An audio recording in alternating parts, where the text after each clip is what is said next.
se esconde, sin rostro, sin prisa responde, susurra historias que nadie contó, secretos del viento, del sueño y del sol. Narrador silente, el relato comienza.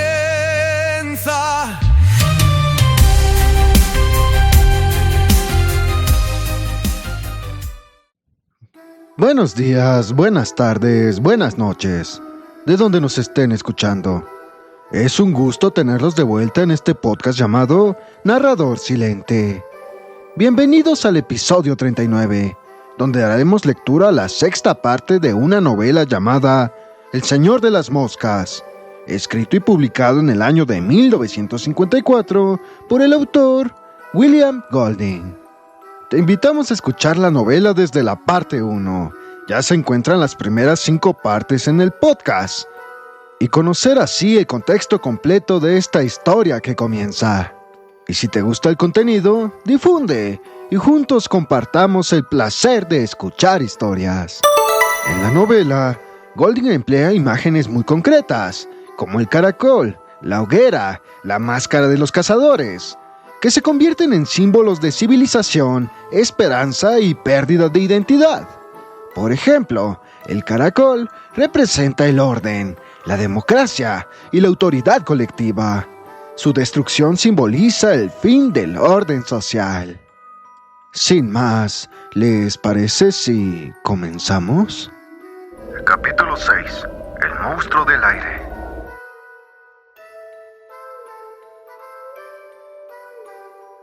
No quedaba otra luz que la estelar. Cuando comprendieron de dónde provenía aquel fantasmal ruido, y Percival se hubo tranquilizado de nuevo. Ralph y Simón se levantaron como pudieron y le llevaron a uno de los refugios. Piggy, a pesar de sus valientes palabras, siguió pegado a los otros, y junto a los 3 muchachos se dirigieron al refugio inmediato. Se tumbaron, inquietos, sobre las ruidosas hojas secas, observando el grupo de estrellas enmarcadas por la entrada que daba sobre la laguna.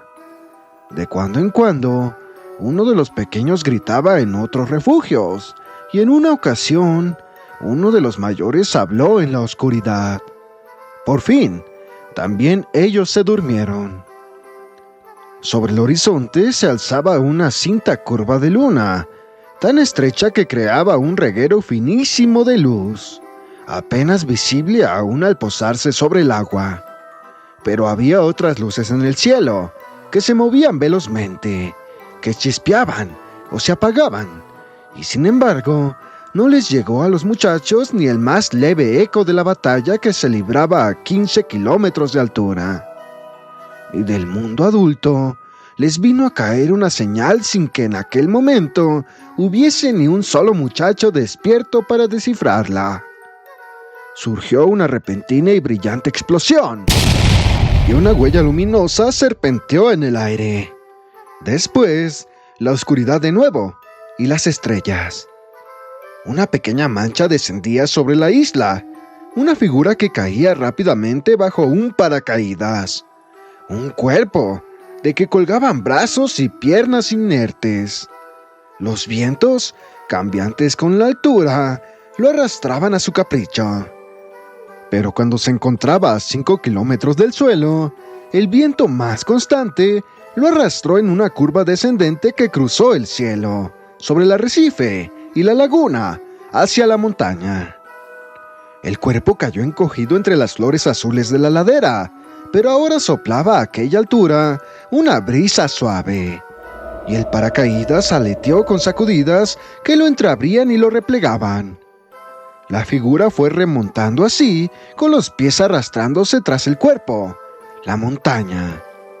Metro a metro, soplo a soplo, la brisa le remolcó sobre las azules flores, sobre las peñas y las piedras rojas hasta dejarle acurrucado entre las quebradas rocas que coronaban la montaña. Allí, La caprichosa brisa permitió que las cuerdas del paracaídas se enrollasen alrededor de él como guirnaldas. Y el cuerpo quedó sentado en la cima, con la cabeza cubierta por el casco y escondida entre las rodillas, aprisionado por una maraña de hilos. Al soplar la brisa, se tensaban los hilos, y por efecto del tirón, se alzaba la cabeza y el tronco, con lo que la figura parecía querer asomarse al borde de la montaña. Después, cuando amainaba el viento, los hilos se aflojaban, y de nuevo el cuerpo se inclinaba, hundiendo la cabeza entre las rodillas. Así, mientras las estrellas cruzaban el cielo, aquella figura sentada en la cima de la montaña hacía una inclinación y se enderezaba, y volvía a inclinarse, y enderezarse una y otra vez. Al aproximarse la montaña, surgieron voces en la oscuridad, junto a una roca emplazada algo más abajo, en la ladera.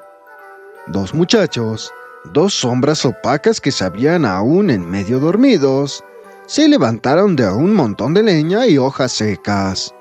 Eran los mellizos, que hacían su turno ante la hoguera. En teoría, uno debía vigilar, mientras el otro dormía, pero nunca lograban hacer nada medio bien, si habían de actuar con independencia uno del otro. ¿Y cómo era posible permanecer despiertos toda la noche? Los dos se habían dormido. Ahora, entre bostezos y frotándose los ojos, por terreno que ya les era familiar, se acercaban al oscuro rescoldo que quedaba de la hoguera del aviso. Dejaron de bostezar al llegar, y uno de ellos retrocedió corriendo en busca de leña y hojas. El otro se arrodilló. Me parece que se ha apagado. Removió con las ramas que recibió. No. Se tendió en el suelo y arrimó los labios al rescoldo, soplando suavemente. Su cuerpo se encendió. Dejó de soplar un momento. Sam, traí astillas. Eric se agachó y sopló de nuevo con suavidad hasta que la mancha se encendió. Sam colocó las astillas sobre el punto caliente y luego una rama. El resplandor creció hasta prender en la rama. Sam añadió más combustible. No las quemes todas. Dijo Eric. Pones demasiadas. Vamos a calentarnos. Tenemos que recoger más leña. Tengo frío. ¿Y yo? Además está todo oscuro. Bueno, venga. Eric se sentó en cuclillas y observó cómo arreglaba Sam la hoguera. Montó una pequeña cubierta de leña y la persistencia del fuego quedó asegurada. ¡Fiu! Nos salvamos por un pelo. Se hubiese puesto furioso. Sí, seguro. Los mellizos se quedaron unos instantes contemplando el fuego en silencio. Eric rió tontamente. ¿Viste lo furioso que estaba? Sí, por lo de la hoguera y el cerdo. Menos mal que se lió con Jack y no con nosotros. Sí, ¿te acuerdas del viejo cascarrabias en el colegio? Sí, muchacho, me estás volviendo loco poco a poco. Los mellizos compartieron su idéntica risa. Se acordaron después de la oscuridad y otras cosas, y miraron con inquietud en torno suyo. Las llamas activas en torno a la pila de leña atrajeron de nuevo la mirada de los muchachos.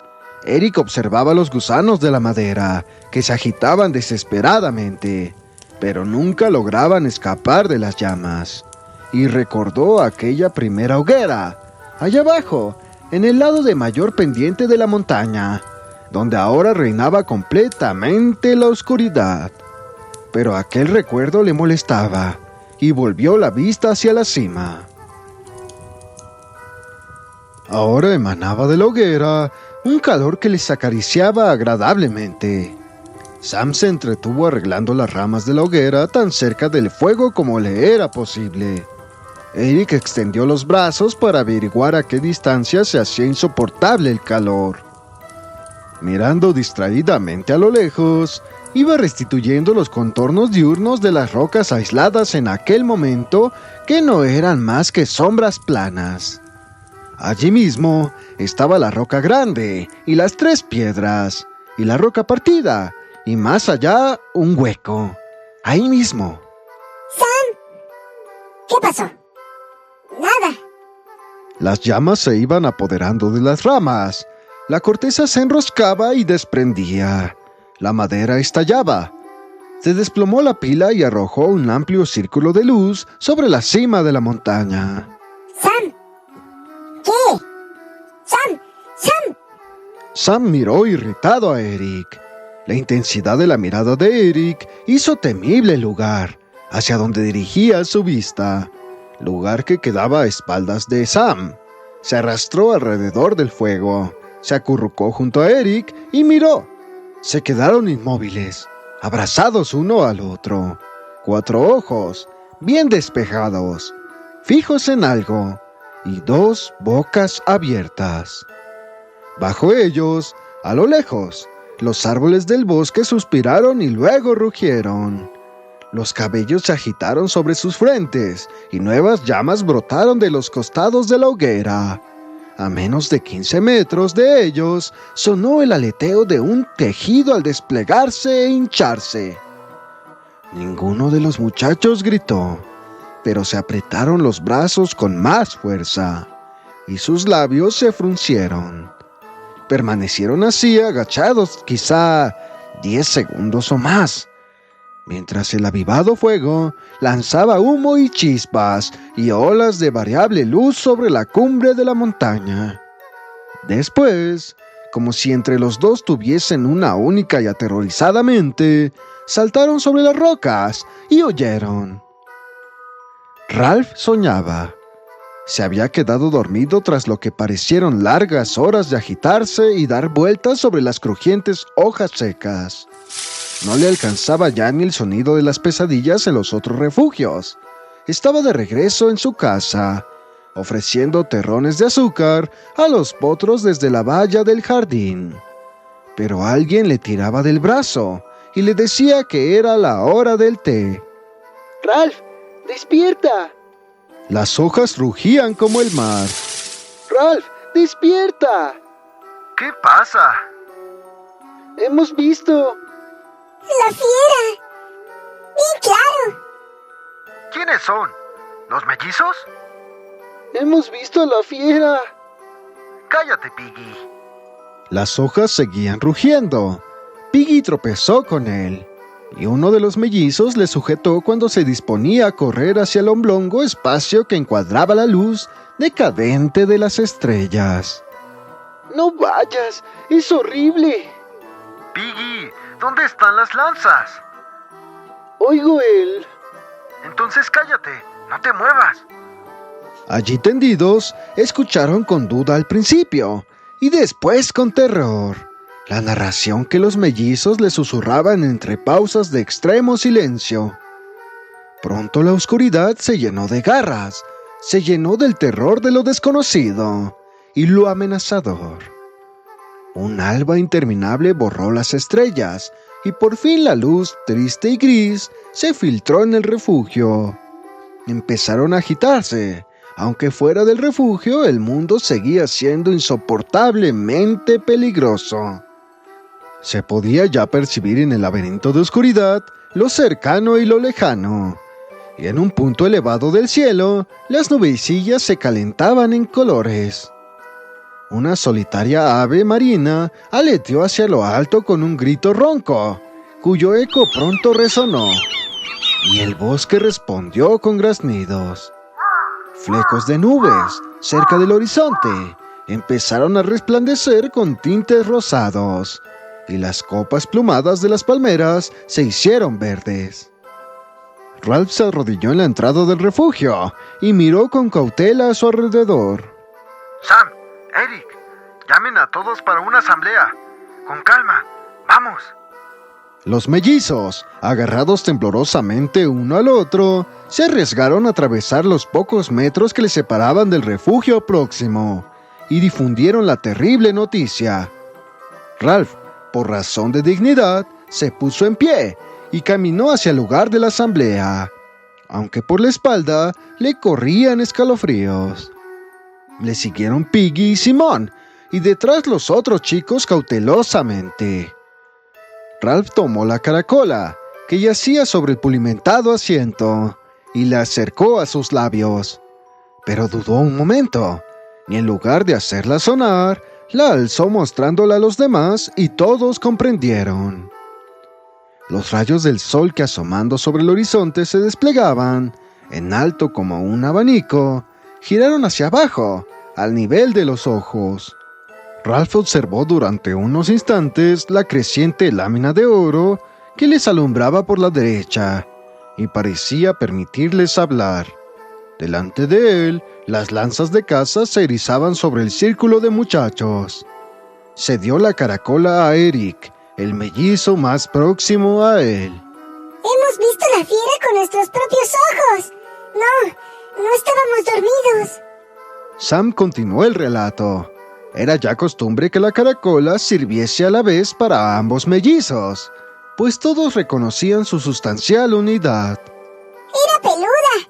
Algo se movía detrás de su cabeza. Unas alas. Y ella también se movía. Era horrible. Parecía que se iba a sentar. El fuego alumbraba todo. Acabábamos de encenderlo. Habíamos echado más leña. Tenía ojos, dientes, garras. Salimos corriendo con todas nuestras fuerzas. Tropezamos muchas veces. La fiera nos siguió. La vi escondiéndose detrás de los árboles. Casi me tocó. Ralph señaló temeroso a la cara de Eric, cruzada por los arañazos de los matorrales en que habían tropezado. ¿Cómo te hiciste eso? Eric se llevó una mano a la cara. Está llena de rasguños. ¿Estoy sangrando? El círculo de muchachos se apartó con horror. Johnny, bostezando aún, rompió en ruidoso llanto, pero recibió unas bofetadas de Bill, que lograron callarle. La luminosa mañana estaba llena de amenazas, y el círculo comenzó a deformarse. Se orientaba hacia afuera más que hacia adentro, y las lanzas de afilada madera formaban como una empalizada. Jack les ordenó volver hacia el centro. ¡Esto será una cacería de verdad! ¿Quién viene? Ralph accionó con impaciencia. Esas lanzas son de madera. No seas tonto. Jack se rió de él. ¿Tienes miedo? Pues claro que tengo miedo. ¿Quién no lo iba a tener? Se volvió hacia los mellizos anhelante, pero sin esperanzas. Supongo que no nos están tomando el pelo, ¿verdad? La respuesta fue demasiado firme para que alguien la dudase. Piggy cogió la caracola. ¿No podríamos quedarnos aquí? ¿Y nada más? A lo mejor la fiera no se acerca a nosotros. Solo la sensación de tener algo observándoles evitó que Ralph le gritase. ¿Quedarnos aquí? ¿Y estar enjaulados en este trozo de isla? ¿Siempre vigilando? ¿Cómo íbamos a conseguir comida? ¿Y la hoguera qué? ¡Vamos! Dijo Jack inquieto. ¡Que estamos perdiendo el tiempo! No es verdad. Y además, ¿qué vamos a hacer con los peques? ¡Que les den el biberón! Alguien se tiene que ocupar de ellos. Nadie lo ha hecho hasta ahora. Porque no hacía falta. Pero ahora sí. Piggy se va a ocupar de ellos. ¡Eso es! ¡Que Piggy no corra peligro! Piensa un poco, Jack. ¿Qué puedo hacer con un solo ojo? Los demás muchachos miraban de Jack a Ralph con curiosidad. Y otra cosa, no puede ser una cacería como las demás, porque la fiera no deja huellas. Si lo hiciese, ya lo habíamos visto. No sabemos si saltará por los árboles, igual que hace el animal ese. Asintieron todos. Así que hay que pensar. Piggy se quitó sus rotas gafas y limpió el único cristal que le quedaba. ¿Y qué hacemos nosotros, Ralph? ¿No tienes la caracola? Ten, tómala. Quiero decir, ¿qué hacemos nosotros si viene la fiera? Cuando todos se habrán ido. No veo bien. ¿Y si me entra el miedo? Jack le interrumpió desdeñosamente. A ti siempre te entra el miedo. La caracola la tengo yo. ¡Caracola, caracola! Gritó Jack. Ya no necesitamos la caracola. Sabemos quiénes son los que deben hablar. ¿Para qué ha servido que hable Simón, o Bill, o Walter?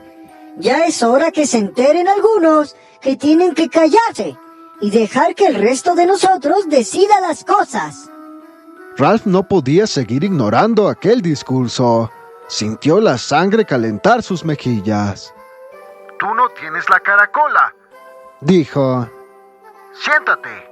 Jack empalideció de tal modo que sus pecas parecieron verdaderos lunares. Se pasó la lengua por los labios y permaneció de pie. Esta es una tarea para los cazadores. Los demás muchachos observaban atentamente. Piggy, ante la embarazosa situación, dejó la caracola sobre las piernas de Ralph y se sentó. El silencio se hizo opresivo y Piggy contuvo la respiración. Esto es más que una tarea para cazadores. Dijo por fin Ralph. ¿Por qué no puedes seguir las huellas de la fiera? Y además, ¿es que no quieren que nos rescaten? Se volvió a la asamblea. ¿No quieren todos que nos rescaten? Miró a Jack.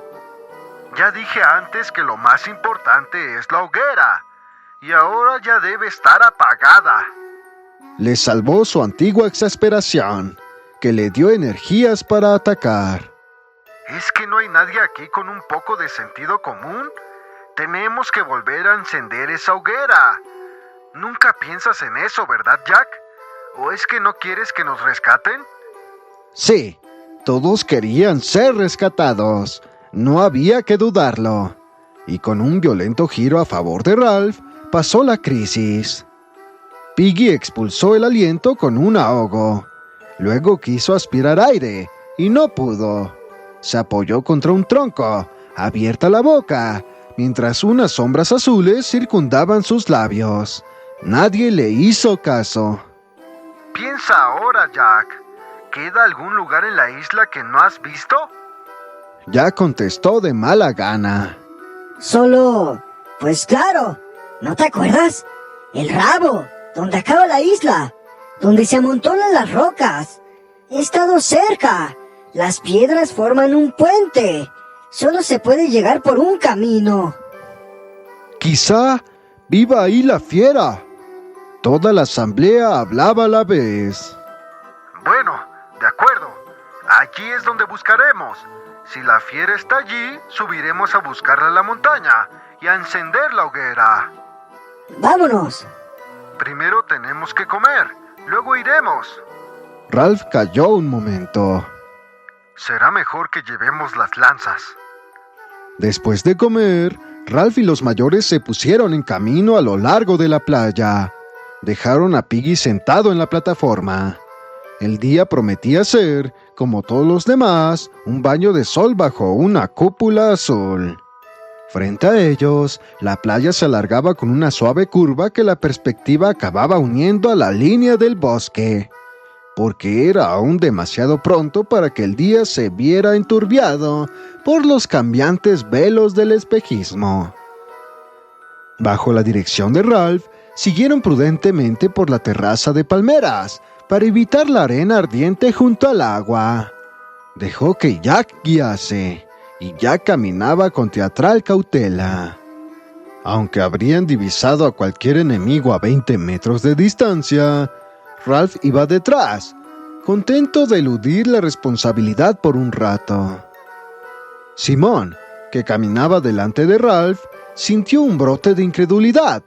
Una fiera que arañaba con sus garras estaba allá sentada en la cima de la montaña, que nunca dejaba huellas, y sin embargo, ¿no era lo bastante rápida como para atrapar a Sam y Eric?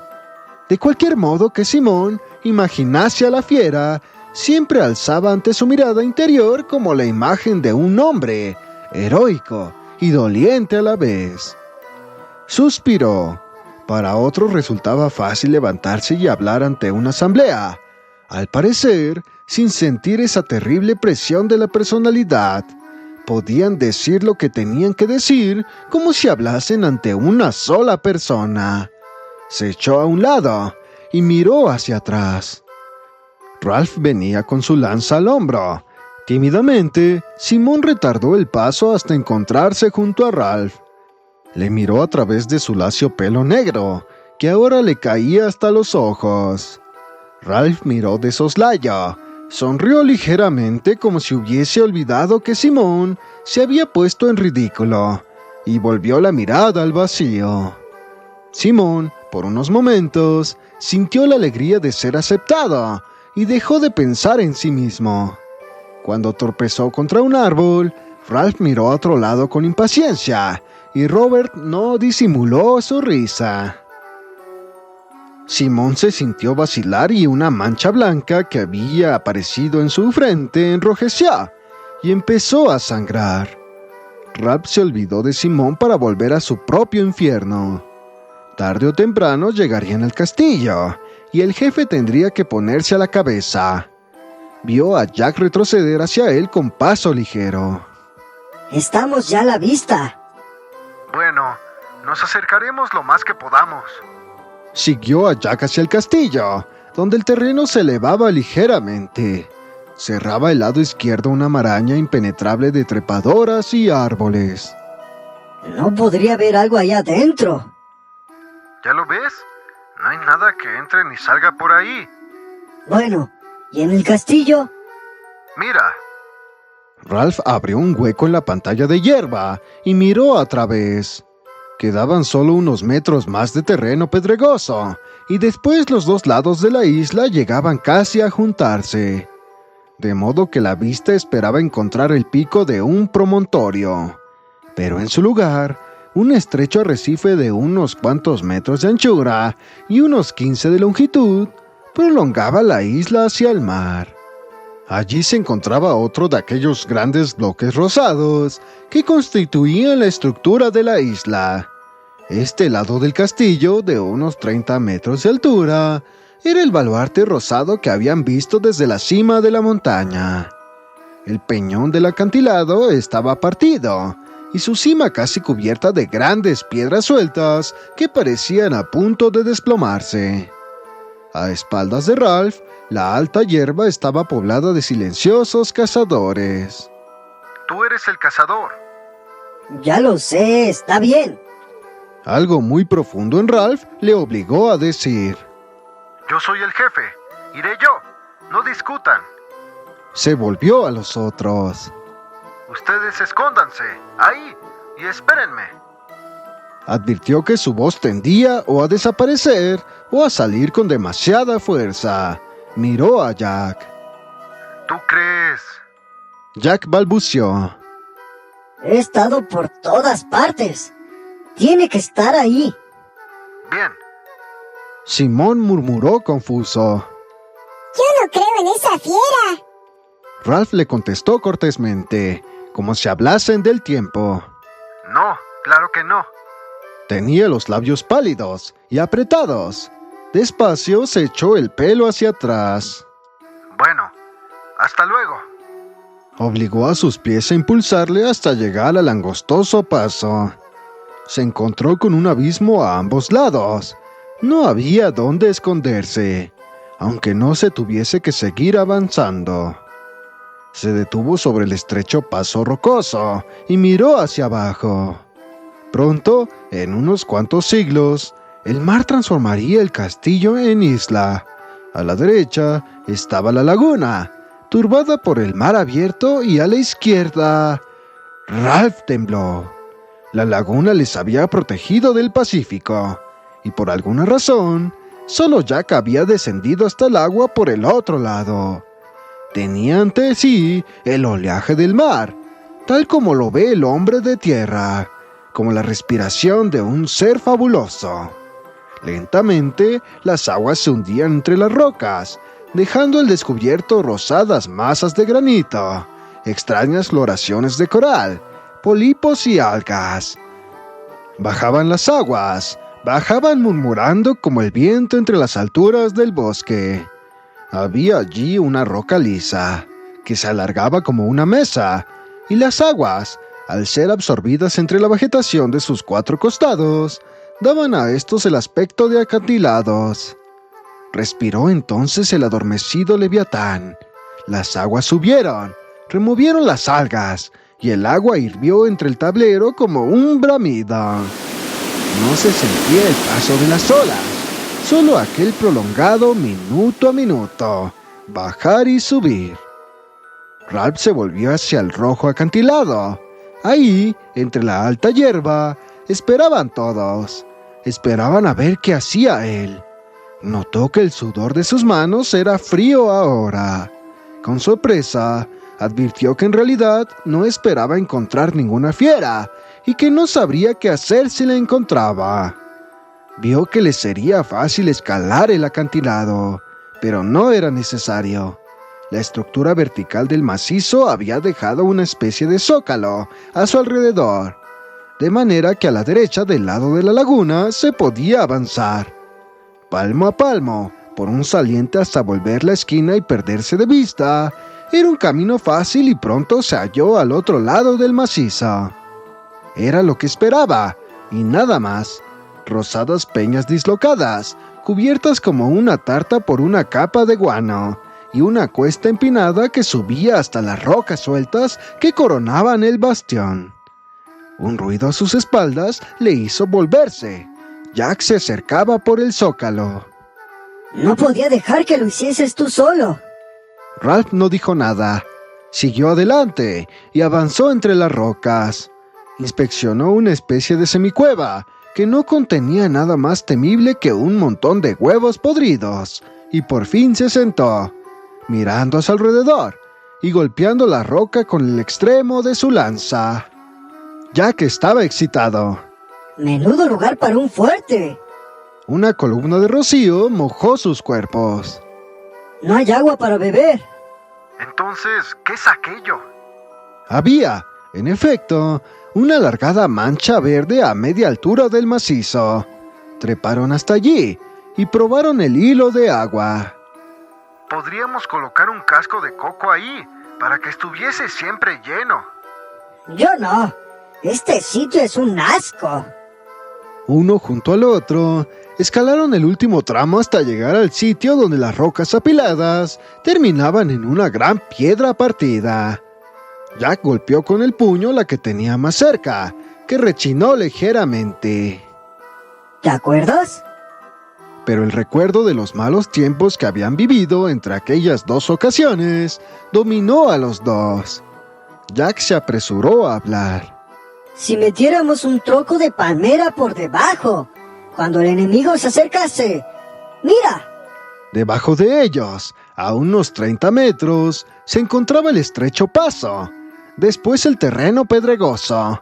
Después la hierba salpicaba de cabezas. Y detrás de todo aquello, el bosque. ¡Un empujón! Gritó Jack exultante. ¡Y ¡zas! Hizo un gesto amplio con la mano. Ralph miró hacia la montaña. ¿Qué te pasa? Ralph se volvió. ¿Por qué lo dices? Mirabas de una manera que no sé. No hay ninguna señal ahora. Nada que se pueda ver. ¡Qué manía con la señal! Le cercaba el tenso horizonte azul, roto solo por la cumbre de la montaña. Es lo único que tenemos. Descansó la lanza contra la piedra oscilante y se echó hacia atrás 2 mechones de pelo. Vamos a tener que volver y subir a la montaña. Allí es donde vieron a la fiera. No va a estar ahí. ¿Y qué más podemos hacer? Los otros, que aguardaban en la hierba, vieron a Jack y Ralph ilesos y salieron de su escondite hacia la luz del sol. La emoción de explorar les hizo olvidarse de la fiera. Cruzaron como un enjambre el puente y pronto se hallaron trepando y gritando. Ralph descansaba ahora con una mano contra un enorme bloque rojo, un bloque tan grande como una rueda de molino, que se había partido y colgaba tambaleándose. Observaba la montaña con expresión sombría. Golpeó la roja muralla a su derecha con el puño cerrado como un martillo. Tenía los labios muy apretados y sus ojos, bajo el fleco de pelo, parecían anhelar algo. Humo. Se chupó el dedo lastimado, Jack, vamos. pero Jack no estaba allí. Un grupo de muchachos, produciendo un gran ruido que no había percibido hasta entonces, hacía oscilar y empujaba una roca. Al volverse él, la base se cuarteó y toda aquella masa cayó al mar, haciendo saltar una columna de agua ensordecedora que subió hasta media altura del acantilado. ¡Quietos! ¡Quietos! Su voz produjo el silencio de los demás. ¡Humo! Una cosa extraña le pasaba en la cabeza. Algo revoloteaba allí mismo, ante su mente, como el ala de un murciélago, enturbiando su pensamiento. ¡Humo! De pronto le volvieron las ideas y la ira. Necesitamos humo. Y nosotros no podemos perder el tiempo rodeando piedras. Roger gritó. Tenemos tiempo de sobra. Ralph movió la cabeza. Hay que ir a la montaña. Estalló un griterío. Algunos de los muchachos querían regresar a la playa. Otros querían rodar más piedras.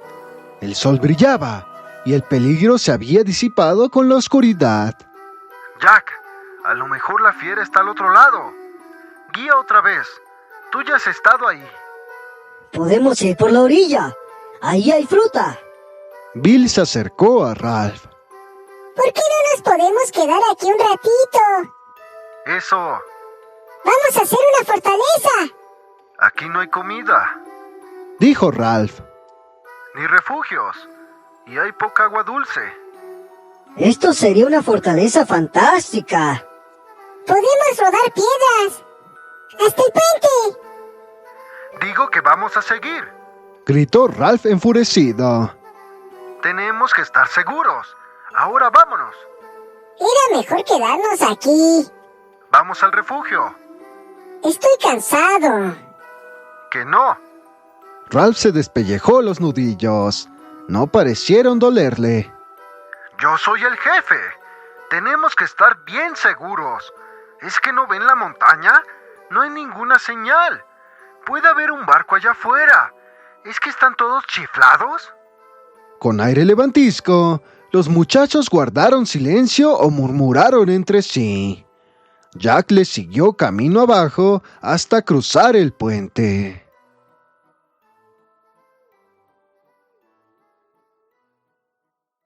Y así concluimos la sexta parte de esta novela llamada El Señor de las Moscas, escrito y publicado en el año de 1954 por el autor William Golding. No te olvides de suscribirte, dale click a la campanita, no te pierdas de más contenido. Sin más, no queda más que decir que buenos días, buenas tardes, buenas noches. Adiós, narrador silente.